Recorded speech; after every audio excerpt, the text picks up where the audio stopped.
આજે એટલે કે 27મી જુલાઈ 2026ના દિવસે આપણા દેશની પાર્લામેન્ટમાં પેપર લીકનો નવો કાયદો પ્રેઝન્ટ કરી દેવામાં આવ્યો છે। તો જો તમે જાણવા માંગતા હોય કે અગર કોઈ પણ વ્યક્તિ કે સંસ્થા પેપર લીક કરશે તો એમને કેટલી સજા થશે, તો એના માટે ધ્યાનથી સાંભળજો, હું તમને સાચું કહું।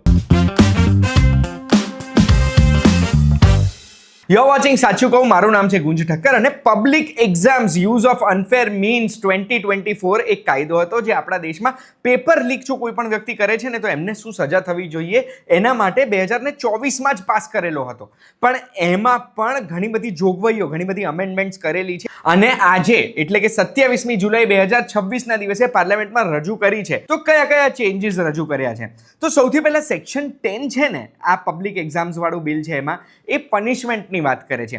એ સેક્શન 10માં ઘણા બધા ચેન્જીસ કર્યા છે। સૌથી પહેલા તો કોઈ પણ વ્યક્તિ એની સાથે જોડાયેલા હોય તો એમને પહેલા કાયદા પ્રમાણે 3 થી લઈને 10 વર્ષ સુધીની સજા થઈ શકે અને એમને ફાઇન 10 લાખ રૂપિયા સુધીનું થઈ શકે એવું લખેલું હતું, એ ચેન્જ કરી દેવામાં આવ્યું છે અને મિનિમમ 5 થી લઈને 10 વર્ષ સુધીની સજા થઈ શકે અગર કોઈ પણ વ્યક્તિ આમાં ઝડપાય છે તો, અને એમનું ફાઇન 50 લાખ રૂપિયા સુધી થઈ શકે છે એવું આમાં લખેલું છે। બીજું, કોઈ પણ વ્યક્તિ કે સંસ્થા સર્વિસ પ્રોવાઈડ કરી રહી છે ને જે પેપર કાઢવા માટે, એટલે કોઈ ટીચર છે જે પેપરના ક્વેશ્ચન્સ લખી રહ્યા છે કે પછી બીજું કોઈ પણ જે એની સાથે જોડાયેલું છે, એ લોકો જો પેપર લીક કરતા પકડાય છે ને તો એમાં પહેલા ફાઇન 1 કરોડ રૂપિયા સુધીનું હતું 2024ના કાયદા પ્રમાણે, અને એમને ઓફિશિયલ ડ્યુટી નહીં કરવા દેવામાં આવે, એ સેમ જવાબદારી એમને નહીં આપવામાં આવે 4 વર્ષ સુધી એવું લખેલું હતું, એ વધારી દેવામાં આવ્યું છે। 5 કરોડ રૂપિયા સુધીના ફાઇનની વાત છે અને 8 વર્ષ સુધી એમને આ જવાબદારી પાછી નહીં મળે એવો કાયદો આમાં લાવવાની વાત કરી છે। હવે અત્યાર સુધી જે બંને જોગવાઈ હતી ને એમાં ફાઇન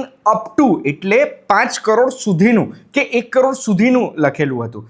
હવે છે ને સર્વિસ પ્રોવાઈડર છે એમાં કોઈ હાયર ઓથોરિટી છે, ડિરેક્ટર છે કે પછી કોઈ સિનિયર મેનેજમેન્ટ છે, એ અગર જો પકડાય છે ને તો એમાં ફાઇન 1 કરોડ રૂપિયા સુધીનું ને 1 કરોડ રૂપિયાનું હતું અને જેલ ટર્મ 3 વર્ષથી લઈને 10 વર્ષ સુધીની થઈ શકે એવું લખેલું હતું, એ બદલી કાઢીને ફાઇન 5 કરોડ રૂપિયાનું થશે એવું લખેલું છે અને જેલ મિનિમમ 5 વર્ષથી લઈને 10 વર્ષ સુધીની થઈ શકે છે। એના પછી ઇન્વેસ્ટિગેશનની વાત કરી છે કે જો ઇન્વેસ્ટિગેશન શરૂ થાય છે ને તો એ ઇન્વેસ્ટિગેશન 2 મહિનાની અંદર પતી જવું જોઈએ, એની ચાર્જશીટ દાખલ થઈ જવી જોઈએ અને આ કરવા માટે જે સ્પેશિયલ ઓફિસર્સ છે જે જૂના કાયદામાં અપોઇન્ટ કરવામાં આવેલા, એ કાં તો પછી સેન્ટ્રલ ઇન્વેસ્ટિગેશન એજન્સી કાં તો એક સ્પેશિયલ ટાસ્ક ફોર્સ આમાંથી કોઈ પણ એક ઇન્વેસ્ટિગેશન કરશે। એના સિવાય સ્પેશિયલ ફાસ્ટ ટ્રેક કોર્ટની વાત કરી છે કે દરેક રાજ્ય સરકારોને કહેવામાં આવે છે કે આવા કેસીસ જે આવે છે પેપર લીકના એ સ્પેશિયલ ફાસ્ટ ટ્રેક કોર્ટમાં થશે, જેનો ચુકાદો ચાર્જશીટ સબમિટ થાય છે એના 3 મહિનાની અંદર આવી જવો જોઈએ। એનો મતલબ એ છે કે પેપર લીક થાય છે આવી કોઈ ઘટના 5 મહિનાની અંદર સજા જાહેર થઈ જવી જોઈએ। હવે આ બિલ લોકસભા રાજ્યસભામાં રજૂ થયું છે પણ ડિસ્કશન નથી થઈ રહી, કારણ કે ઓપોઝિશનની ડિમાન્ડ એ છે કે વિદ્યાર્થીઓની ઉપર જે પોલીસ વાળાઓએ હુમલો કર્યો ને એના ઉપર ડિસ્કશન કરવી છે અમારે આ બિલ ઉપર ડિસ્કશન નથી કરવી, એટલે હજુ સુધી આ બિલ તો પાસ નથી થયું, અમે આ રેકોર્ડ કરીએ છીએ ત્યાં સુધી।